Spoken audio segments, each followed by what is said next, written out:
So now let's talk about different modes of transportation. The first one that's come is air transportation. The second one is rail transportation. The other one is road transportation. The next one is water transportation, and the next last is pipeline transportation. Now coming to the best mode of transportation, which according to us is the sea transportation, or we can say water transportation, because it is very cost effective and it can carry bulk materials too. Let's break down the different modes of transportation. So first is road transportation. So you guys already know that driving in cars and trucks, they are easy to use for short trips, but traffic can be a pain, and they are not so great for the environment also. Second transportation, known as train. Think of them as those big metal things that run on track. They are good for long trips and moving lot of stuff. But sometimes trucks need to be fixing, so they don't go anywhere. So the next mode is plane. Flying in the sky, they are super fast for getting from one place to another place.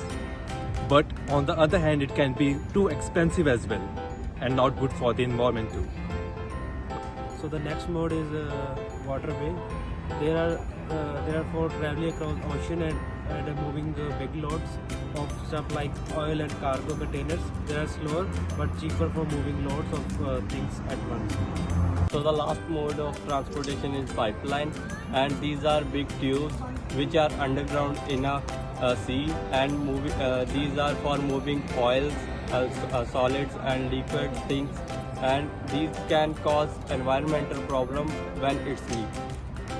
Let's talk about the strength and weaknesses about it. So first we are going to talk about strength. The first strength is flexibility. Trunk can reach almost any destination, including remote areas, thanks to their ability to travel on road. Next is speed. They offer fast deliveries time for short destination compared to rail or ships. Next is accessibility.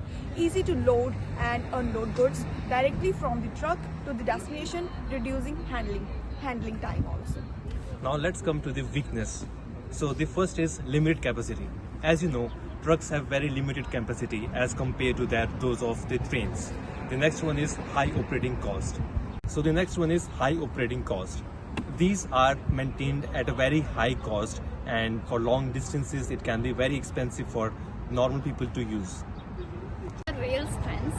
So it's a carry high capacity. Train can carry high volume of stuff rather than other transportation. The second one is the cost effective, lower fuel cost per ton mile compared to trucks. So third one is the safety, generally safer than the other transportation with the low rates. So let's talk about the weaknesses of the rail. The weakness of the rail, dependence on the infrastructure. They are heavily reliance on the well-maintenance rail line and the terminals.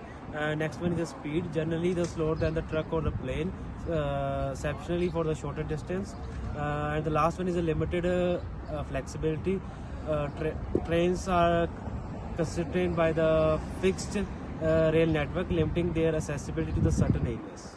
So let's talk about the strength and weaknesses of ship. So first strength is high capacity. Ship can carry massive amount of cargo, making them ideal for bulk transportation over long distances. So second is cost effective. Lower operating cost per ton miles compared to bulk or planes. And the next is global reach. Ships can access virtually any port in the world, facilitating international trade.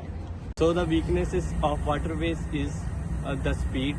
It's a slowest transportation mode, and it's so much time consuming. And the another one is environmental impacts. It have so many environmental impacts like air and water pollution,